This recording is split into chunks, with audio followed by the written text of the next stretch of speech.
Böyük nailiyyətlər böyük maneələrin arxasında gizlənir. Buna görə də problemlə rastlaşdıqda onlardan qaçmaq yox, üzləşmək lazımdır. Həll yolunu tapmaqda çətinlik çəkirsinizsə, bu işdə komandamız sizin yanınızdadır. Bələdçiniz isə mənəm, Zeynəb. Gəlin əvvəlcə danışıb göstərəcəklərimizə qısaca nəzər salaq, davam edəcəyik. Gəncədə 21 yaşlı ana 40 günlük körpəsindən imtina etdi. Gənc qadının uşaqlar evində böyüdüyü məlum oldu. Dəhşətli hadisənin təfərrüatları problemdə.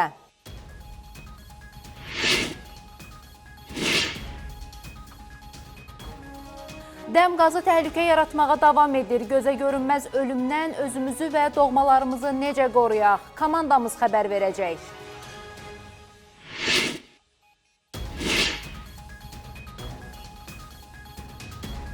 Təkcə 2025-ci il ərzində yanğınlarda 60 nəfər həyatını itirib. Belə bədbəxt hadisələrin artmasına səbəb nədir? Araşdırmışıq.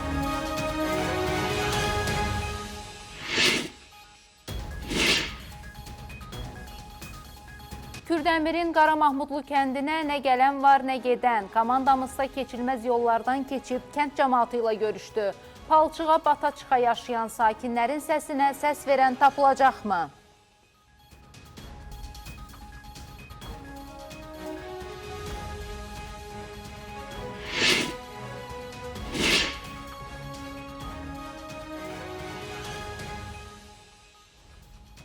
Paytaxtın 3 müxtəlif ərazisindən zərgərlik mağazalarından oğurluq edən qadınsa polis tərəfindən saxlanıldı.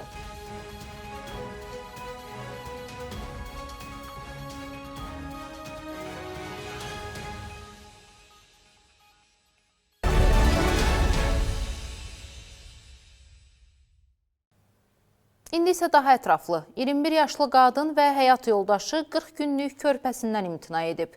Bu addımını isə cərrahi əməliyyat keçirməsi və maddi cəhətdən imkanının olmaması ilə əsaslandırıb. Baxmayaraq ki, ona dövlət tərəfindən yardım təklifi olunub. Dəhşətlisi isə ondadır ki, bioloji ana uşaq evində böyüyüb. Buna baxmayaraq o körpə qızından imtina etməkdə qərarlı olduğunu bildirib. Gəncədə ana və ata 40 günlük qızından imtina ediblər. 21 yaşlı ana Gəncə şəhər Birləşmiş Xəstəxanasının nəzdində olan uşaq xəstəxanasına övladını gətirərək baxa bilmədiyi üçün onu istəmədiyini bildirib. Həkimlər körpəni xəstəxanaya yerləşdiriblər. Təbibdən verilən məlumata görə körpənin vəziyyəti normaldır. Ona yuxarı tənəffüs yollarının dəqiqləşdirilməmiş kəsikin infeksiyası diaqnozu qoyulub. Hal-hazırda müalicəsi müvafiq şöbədə, xəstəxana müvafiq şöbəsində davam etdirilir. Vəziyyəti stabildir. Uşağın aqibəti ilə bağlı Əmək və Əhalinin Sosial Müdafiəsi Nazirliyinin tabeliyində fəaliyyət göstərən Sosial Xidmətlər Agentliyinə sorğu ünvanladıq. Nazirliyin tabeliyində Sosial Xidmətlər Agentliyinin əməkdaşları ilkin qiymətləndirmə məqsədi ilə dərhal ananın yaşadığı ünvana səfər ediblər. Qiymətləndirmə zamanı anaya, övladına özünün qayğı göstərməsi üçün sosial dəstək tədbirləri ilə əhatə olunması təklif edilsə də, o bundan imtina edib. Bundan sonra körpə müvafiq tibbi müayinələrə yönləndirilib. Uşağın müayinə və qiymətləndirmə prosedurları bitdikdən sonra isə o daimi qayğı ilə əhatə olunması üçün körpələr evinə yerləşdiriləcək. Əməkdaşlarımız xəstəxanada azyaşlının anası ilə həmsöhbət olmaq istəyiblər. Ana adının çəkilməməsini istəyib. Şifahi olaraq deyib ki, özü əməliyyatda olduğu və imkanı olmadığı üçün uşağa baxa bilmir. Onun sözlərinə görə körpəsini xəstəxanaya, oradan isə körpələr evinə vermək niyyətindədir. Görünür ki, özü də körpələr evində böyüyən ana qızını da həmin talihə məhkum etmək niyyətindədir. Hazırda isə məsələ aidiyyəti qurumların nəzarəti altındadır. Dəm qazı soyuq havaların aktual problemidir. Demək olar ki, hər buraxılışımızda dəm qazından zəhərlənmə ilə bağlı xəbərlər veririk. Təkcə ötən qış mövsümündə 464 nəfər karbon monoksiddən zəhərlənib və təəssüf ki, onlardan 37-si həyatını itirib. İndi təsəvvür edin ki, Azəriqaz İstehsalat Birliyi tərəfindən nəzarət tədbirləri aparılmasa, nəticə necə olardı? Çünki birliyin əməkdaşları ölkənin dörd bir yanında texniki müayinələr apararaq bir çox təhlükə qarşısını alıb. Onu da deyim ki, zəhərlənmə baş verdikdə mütləq vaxt itirmədən həkimə müraciət etmək lazımdır. Çünki dəm qazı öldürməsə belə insan səhhətində qalıcı fəsadlar yarada bilər. Bu aktual məsələni Nigar Namiq araşdırıb, mütəxəssislərlə birgə problemdən çıxış yollarını axtarıb. Statistikalar göstərir ki, 2025-ci ilin qış fəsli ərzində 464 dəm qazından boğulma halları qeydə alınıb. Onlardan 37 nəfəri zəhərlənərək həyatını itirib. Əksəriyyəti isə xəstəxanalıq olub. Araşdırmalara əsasən dəm qazından zəhərlənmələrin 90%-i vanna otaqlarında baş verib. Bu sözləri Azəriqaz İstehsalat Birliyinin İctimaiyyətlə Əlaqələr Şöbəsinin rəisi Eldəniz Vəliyev real açıqlamasında dedi. Dəm qazı zəhərlənməsi ən təhlükəli və eyni zamanda ən çox göz ardı edilən hallardan biridir. Rəngsiz, qoxusuz və dadsız olan karbon monoksid qapalı məkanlarda hiss olunmadan toplanaraq qısa müddətdə bədbəxt hadisələrə səbəb ola bilir. Azəriqazın rəsmisinin sözlərinə görə 1 kubmetr təbii qazın yanması üçün 2 kubmetr oksigen və ya 10 kubmetr təmiz hava kütləsi lazımdır. Bu parametrlər pozulduğunda dəm qazı qaçılmaz olur. Biz xüsusilə tüstü bazaların quraşdırılması prosesi ilə bağlı abonentlərimizə ən müxtəlif platformalarda təbliğat işləri aparırıq ki, tüstü bazalarının quraşdırılması normativ qanunlara uyğun quraşdırılsın, ona uyğunlaşdırılsın. Və qanunlar, normativ qanunlar onu deməyə əsas verir ki, tüstü bazaları dam sərhəddindən, fərdi yaşayış evinin və ya da ki, bina evlərinin dam sərhəddindən minimum 50 sm yuxarıda olmalıdır. Və onun deməli həcmi də, genişliyi də mütləq ki, nəzərə alınmalıdır. Tüstü bazalarının vaxtında qulluq olunması abonentlər üçün, yəni hansısa bir təhlükənin minimuma endirilməsi deməkdir. Həm Bakı və Abşeron yarımadası, həm də regionlarda Azəriqaz İstehsalat Birliyi əməkdaşları tərəfindən əhali arasında kütləvi maarifləndirmə işləri aparılır. Ölkə ərazisində texniki müayinələr həyata keçirilir. Ötən il aparılan texniki müayinələr zamanı məlum olub ki, 80%-ə yaxın mənzillər və fərdi yaşayış evlərində texniki şərtlər pozulub. Texniki müayinənin əsas məqsədi sırf Azəriqaz İstehsalat Birliyinin abonentlərin təhlükəsizliyinə hesablanıb. Bu baxımdan Azəriqaz İstehsalat Birliyi mənzillərdə müşahidə olunan həmin o texniki şərtin ilkin halından kənara çıxma hallarını qeyd edir.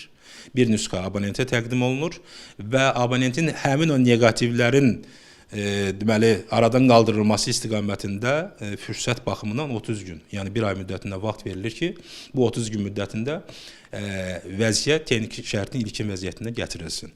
Təəssüf ki, hələ də dəm qazından boğulma hallarının yaşandığını müşahidə edirik. Bəs bilmədiyimiz məqamlar nələrdir? Niyə insanlar dəm qazından zəhərlənir? Bu barədə təhlükəsizlik üzrə ekspert Nüsrət Qasımovdan xəbər aldıq. Onun fikrincə, mavi yanacaq evdə daim nəzarətdə saxlanılmalıdır. İnsanlar öz həyatları ilə birgə digərlərinin də sağlamlığını düşünməlidir. Bugünkü gündə detektor quraşdırılmalıdır, quraşdırmırlar. Tüstü bacaları su qızdırıcılarda kvartalda bir dəfə yoxlanılmalıdır.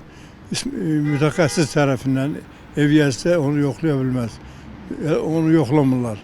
Ceyran peçi təhlükəlidir, gündə onda avtomatika yoxdur. Kim əlinə keçdi, lisenziyası var, yoxdur, mütəxəssisdir, mütəxəssis deyil, gəlir evdə qaz işlərində, təmir işləri, quraşdırma işləri görür, nəticəsi də belə olur. Təhlükəsizlik üzrə ekspert İlqar Hüseynli isə dəm qazının kustar üsulla quraşdırılmış cihazlar səbəbilə yarandığını iddia eləyir. Belə ki, təhlükəsizliyə əməl etməmək müəyyən fəsadların yaranmasına yol açır. Və çox təəssüflər olsun ki, müxtəlif o pitiminutka adlandıran cihazlar var ki, onlar bəzən vanna otaqlarında quraşdırılır. Vanna otaqlarından yanma prosesindən sonra dəm qazının çıxması üçün müvafiq hər hansı bir demək konstruksiyalar həyata keçirilir və nəticə etibarilə vanna otaqlarına dəm qazının axını nəticəsində insanlarımız boğulmalara məruz qalırlar. Dəm qazından zəhərlənən zaman nə etmək lazımdır? Həmin vaxt insan bədənində nələr baş verir? Toksikoloq İsmail Əfəndiyev bildirir ki, dəm qazından zəhərlənmiş insan nə qədər həmin otaqda qalsa və həmin otaqda nəfəs alsa, o qədər zəhərlənmə davam eləyir. Ağır zəhərlənmə zamanı xəstəni bir neçə dəqiqə, hətta saniyələr içində itirmək mümkündür. Bu xəstədə müxtəlif nevroloji əlamətlər qalır. Bu yüngül ola bilər, baş ağrılar uzun müddətli, yaddaşın zəifləməsi, ağır vəziyyətdə, hətta insan bir körpə uşaq kimi təzədən hər şey öyrənməli olur və belə halları gözləmək üçün hökmən vaxtında həkimə müraciət etmək lazımdır.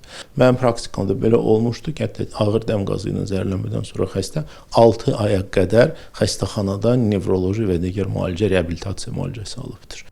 Bəs hadisə zamanı hansı ilkin tibbi yardıma ehtiyac olur? Zərər çəkmiş şəxsi dərhal təmiz havaya çıxarmaq, ağciyər ödeminin qarşısını almaq üçün onu yarı oturaq vəziyyətdə saxlamaq, dar paltarlarını soyundurmaq, əynindəki paltarın yaxasını açmaq, ətraflarını və bədənini ovuşdurmaq, başına və sinəsinə soyuq kompres qoymaq, huşu özündədirsə maye içirmək, huşsuzdusa naşatır spirtində isladılmış pambığı burnuna yaxınlaşdırmaq və həkim çağırmaq lazımdır. Çalışaq ehtiyatı əldən verməyək. Çünki həyatımızı və sağlamlığımızı qorumaq öz əlimizdədir. Nigar Namiq, Əhməd Mahmudov, Real.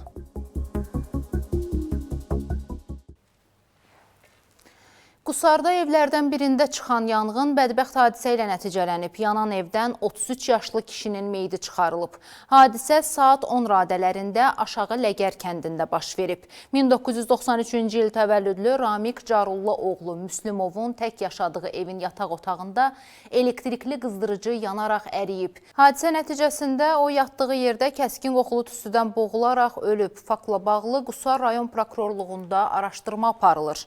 Ötən ilin statistikasına nəzər saldıqda baş verən yanğınların təxminən 60%-nin məhz yaşayış sektorunda baş verdiyini görürük. Aparılan maarifləndirmə işlərinə, təhlükəsizlik qaydalarına əməl etməyə təşviqə baxmayaraq, belə hadisələr yaşanıb və bayaq təqdim etdiyim xəbərdən də məlum olduğu kimi yaşanmaqdadır. Hər nə qədər yanğın söndürənlər operativ müdaxilə etsə də, təəssüf ki, təkcə 2025-ci ildə 60 nəfər yanğında həyatını itirib. Fövqəladə Hallar Nazirliyinin verdiyi rəsmi açıqlamaya görə bu rəqəm 2024-cü illə müqayisədə yüksəkdir. Deməli, hələ də diqqət etməli olduğumuz məqamları görməzdən gəlirik. Həmkarım Nəzrin Nəzərli bu məsələni Dövlət Yanğın Nəzarəti Xidmətinin rəis mavini Cəmil Xudiyevlə araşdırıb. Bəzi insanların heç nə olmaz deyib göz ardı etdiyi nüanslara bir-bir toxunublar. İzləyək. Son 2 ilin müqayisəsində yanğınların sayı azalıb. Belə ki, 2025-ci ildə 1522, 2024-cü ildə isə 1649 yanğın baş verib. Eyni ilə yanğın nəticəsində xəsarət alanların sayında da azalma müşahidə edilir. Geridə qoyduğumuz il ərzində 199 nəfər, ondan öncəki ildə isə 210 nəfər yanğın nəticəsində xəsarət alıb. Bunu 2025-ci ilin yekunlarına dair real açıqlama verən Fövqəladə Hallar Nazirliyinin Dövlət Yanğın Nəzarəti Xidmətinin rəis müavini Cəmil Xudiyev bildirdi. Onun sözlərinə görə yanğınların 59,9%-i yaşayış sahəsinin, 20,6%-i nəqliyyat vasitələrinin, 19,5%-i isə ticarət, sənaye, istehsalat və digər obyektlərin payına düşür. Yanğınlardan həlak olanların sayına gəldikdə isə burada təəssüf ki, artım müşahidə olunur. 2024-cü ildə 40 nəfər, 2025-ci ildə isə 60 nəfər yanğın səbəbindən həyatını itirib. İnsan tələfatının 95%-nin səbəbi bəzi obyektlərin yanğın nəzarəti funksiyasını həyata keçirməməsidir. Yanğında xəsarət alan şəxslərin, yəni 8 nəfəri 4%-i ictimai binalarında baş vermiş yanğınlarda, bundan başqa yanacaq doldurma məntəqələrində baş vermiş hadisələrdə 1,5%, yəni 3 nəfər xəsarət almışdır.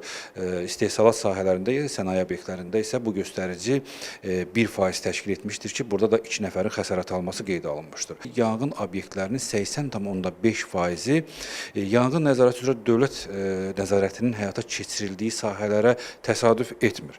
Yəni bu yaşayış evlərinin payına düşməsi, nəqliyyat vasitələrinin payına düşməsi ki, bu istiqamətlərdə də yanğın nəzarəti inspektorları tərəfindən mütəmadi olaraq yoxlamaların həyata keçirilməsi qanunvericiliklə tənzimlənmir. Yanğın təhlükəsizliyinin təmin edilməsinə görə məsuliyyət Azərbaycan Respublikasının yanğın təhlükəsizlik qaydalarına müəyyən olunduğu kimi obyekt əmlak sahiblərinə, o cümlədən nəqliyyat vasitələrinin sahiblərinə aid olan bir istiqamət olduğu üçün bizim əməkdaşlarımız tərəfindən bu sahədə müvafiq dövrü yanğın texniki müayinələrin aparılması mümkün olmur. 2025-ci ildə baş verən yanğınlar əsasən yay mövsümünə təsadüf edib. Buna səbəb yanar materialların istinin təsirindən daha asan alovlanmasıdır.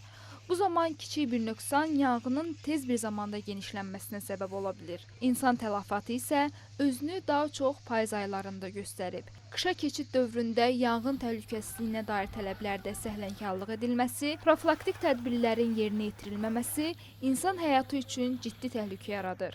Təkcə 3 ay ərzində oktyabr, noyabr, dekabrda yanğınlar nəticəsində 28 nəfər həyatını itirib ki, bu da ümumi il ərzində yanğın səbəbindən ölənlərin 47%-ni təşkil edir.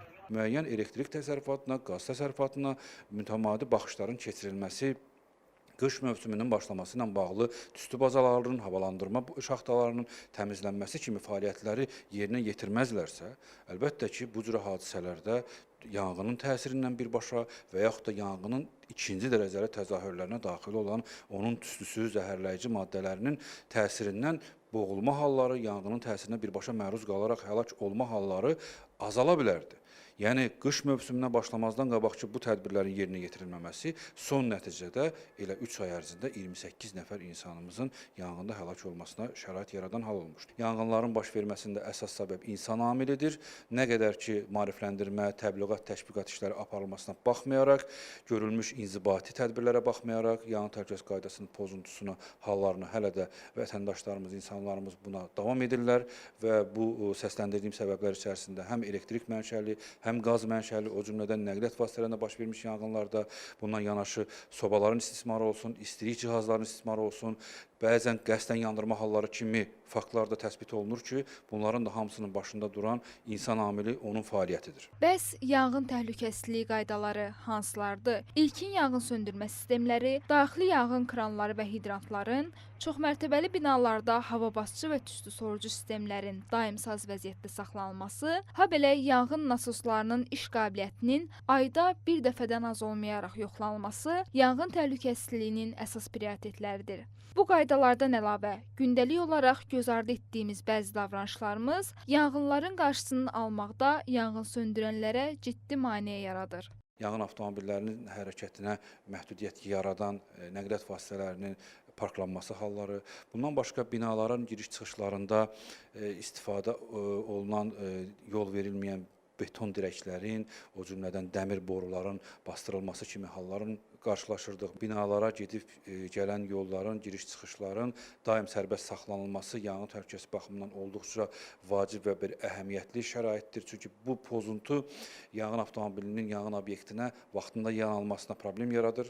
Çevik tədbirlər sayəsində yanğınların vaxtında söndürülməsinə, onların nəticələrinin minimuma endirilməsi istiqamətində Nazirliyin aidiyyəti struktur qurumları tərəfindən bütün təxirə salınmaz tədbirlər görülmüş, yanğınların qarşısı alınmışdır.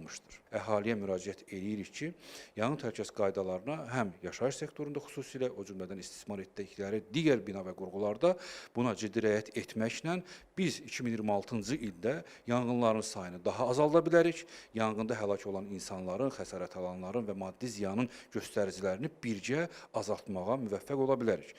Fövqəladə Hallar Nazirliyinin Dövlət Yanğın Nəzarəti Xidmətinin çevik müdaxiləsi sayəsində yanğınların sayında azalma müşahidə edilir və görülən operativ tədbirlərin nəticəsində yanğınların miqyasının genişlənməsinin qarşısı alınıb. Yanğınların baş verməməsi isə insanların öz əlindədir. Obyektlərdə və yaşayış sahələrində qabaqlayıcı profilaktik tədbirlərin həyata keçirilməsi, yanğın təhlükəsizliyi qaydalarına əməl olunması, baş verə biləcək bədbəxt hadisələrin qarşısının alınmasında ciddi rol oynayır. Nəzrin Nəzərli, Hüseyn Bağırov, Real. Mərkəzi Aran bölgəsinə ezam olunan komandamızın dayanacaqlarından biri Kürdəmir rayonu oldu. Ünvana çatanda onları şikayətçilərdən qabaq problemin özü qarşılayıb. Qaramahmudlu kəndinin Kələk-Kötürlü, Palçıqlı yolu komandamızın işini xeyli çətinləşdirib.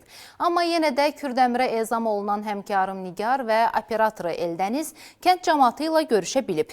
Təqdim edəcəyim reportajda onların üzləşdiyi çətinlikləri həm görəcəksiniz, həm də Qaramahmudluların öz dilindən eşidəcəksiniz. Heç vaxt təmir olunmayan yolların aqibəti barədə Nigar məsul qurumlardan xəbər alıb. Ətraflı şəkildə reportajda. Qaramahmudda da işdən kim gəlmir xanım. Adi rayondan gəlirsən, şəhərdən gələnlərimiz var. Taksi sifariş edir, deyir ki, hara? Deyir Qaramahmud kəndə işdən kim gəlmirlər. Qəza da ola bilər, hər an nə desən qaçılmazdır. Sürüşüb düşür də palçıqdır, gördüyünüz kimi. Bu kəndə yolunuz düşərsə, bilməlisiniz ki, avtomobiliniz sizi yolda qoya bilər. Problem komandası şikayətçilərlə görüşmək üçün Kürdəmir rayonuna ezam olunanda biz də həmin nahamar yola rast gəldik. Bura Bakıdan təxminən 225 kilometr uzaqlıqda yerləşən Qaramahmudlu kəndidir. Real vəziyyət bizi elə kəndin girişində qarşıladı. Amma bura gəlmək səbəbimiz problemi şikayətçilərdən dinləməkdir. Onu deyim ki, bu palçığa qərq olan yol Zərdab-İmişli yolunun 8-ci kilometrliyində yerləşir. Yəni kifayət qədər işlək küçədir. Buna baxmayaraq nə maşınlar, nə də kəndlilər buradan keçə bilmir, ya da keçdiyinə peşman olur. Qaramahmudlu sakinlərinin sözlərinə görə yol əzəldən təmir olunmayıb. Kəndlilər məcbur qalıb vəziyyəti yaxşılaşdırmaq üçün özləri əl-ələ verib daş-çınqıl alıb yola töküblər. Amma bu da problemi müvəqqəti həll eləyib. Nəticə ondan ibarətdir ki, yüzlərlə kənd sakini mənzil başına palçığa bata-bata gedib çatırlar. Mən bu yolu 90-cı illərdə, 90-cı illərdə bələdiyyə sədri işləyən vaxtı yol idarəsinin balanısına saldırmışam. Şəxsən bu öz əlimlə 1 kilometr məktəbə qədər. Bunu özümüzün, kənd cəmaatımızın cibi vəsaitinə, bələdiyyə hesabına qrabilləmişik.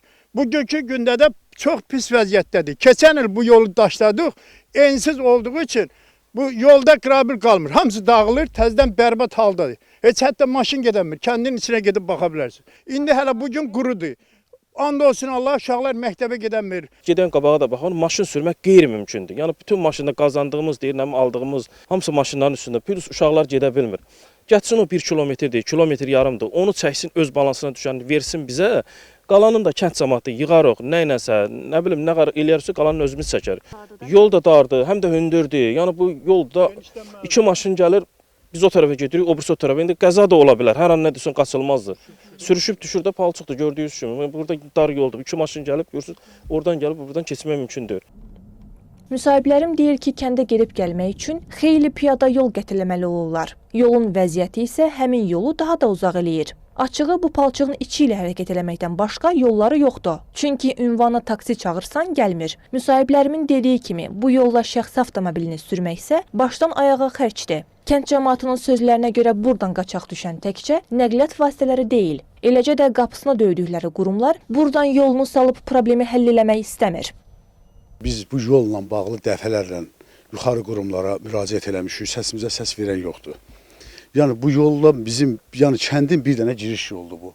Qaramahmudda da işdən kim gəlmir xanım. Adi rayondan gəlirsən, şəhərdən gələnlərimiz var. Taksi sifariş edir, deyir ki, hara? Deyir Qaramahmud kəndi işdən kimi gəlmirlər. Deyir orada yolun kənarında düşürəcək. Buradan da ora 1 kilometr yolda heç kim getmək istəmir xanım.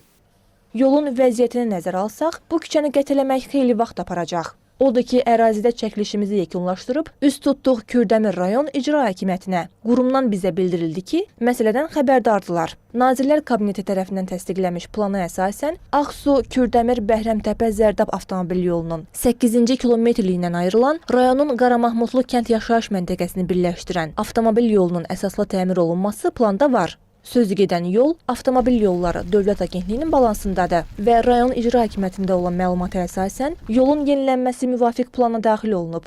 Ancaq lazımi vəsait ayrılacağı halda yolun təmiri agentlik tərəfindən icra olunacaq. Avtomobil Yolları Dövlət Agentliyindən məsələ barəsində cavab gecikmədi. Kürdəmirin Qaramahmudlu kəndinə gedən yol təmir ehtiyacı olan yolların siyahısına daxil edilib. Həmin siyahı əsasında mərhələlər şəkildə Kürdəmir rayonu üzrə ehtiyacı olan avtomobil yollarına təmir işləri icra olunur. Təkliflər əsasında investisiya proqramına daxil edilərək gələcəkdə həmin yolun da əsas şəkildə təmiri nəzərdə tutulur. Görünür Qaramahmudlu kəndinin Ağgünə çıxacağı vaxt uzaqda deyil. Sadəcə vəd verildiyi kimi yolun əsaslı təmir olunacağı günə qədər gözləmək lazım gələcək. Nigar Namik, Eldəniz Əhmədov, Real, Kürdəmir.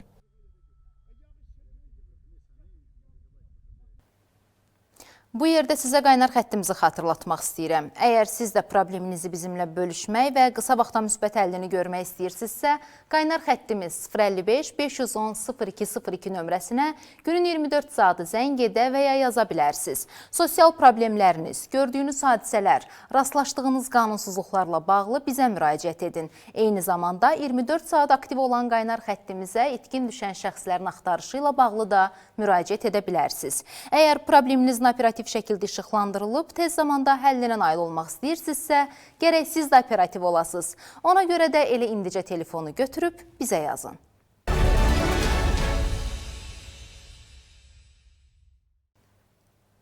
Davam edirik. Nərimanov rayonunda yerləşən zərgərlik mağazalarının birindən 3000 manat dəyərində qızıl zinət əşyaları oğurlanıb. Bu barədə sahibkar polisə məlumat verib. Nərimanov rayon polis idarəsinin 18-ci polis şöbəsinin əməkdaşlarının həyata keçirdikləri əməliyyat tədbirləri nəticəsində əməli törətməkdə şübhəli bilinən əvvəllər məhkum olunmuş 29 yaşlı qadın müəyyən edilərək saxlanılıb. Araşdırmalarla onun həm də Səbayıl və Nəsimi rayonları ərazisində yerləşən zərgərlik mağazalarından da ümumilikdə 2000 manat dəyərində qızıl, zinət və gümüş məmulatları oğurladığı məlum olub. Şübhəli şəxsin mağazalara müştəri qismində daxil olaraq satıcıların diqqətini yayındırmaqla oğurluq etməsi təhlükəsizlik kameraları vasitəsilə də qeydə alınıb. Faktla bağlı cinayət işi başlanıb, araşdırmalar davam etdirilir. Mənimsə sizə bugünlük təqdim edəcəklərim bu qədər. Verilişimizin təkrarına sabah saat 13:00-da baxa bilərsiniz. Bu imkanı da əldən versəz, bizi Real TV-nin sosial şəbəkə platformalarındakı hesablarından da izləyə bilərsiniz. Probleminizi bizə danışın. Danışın ki, həll edək. Sizinlə mən idim Zeynəb Rövşən qızı. Salamat qalın.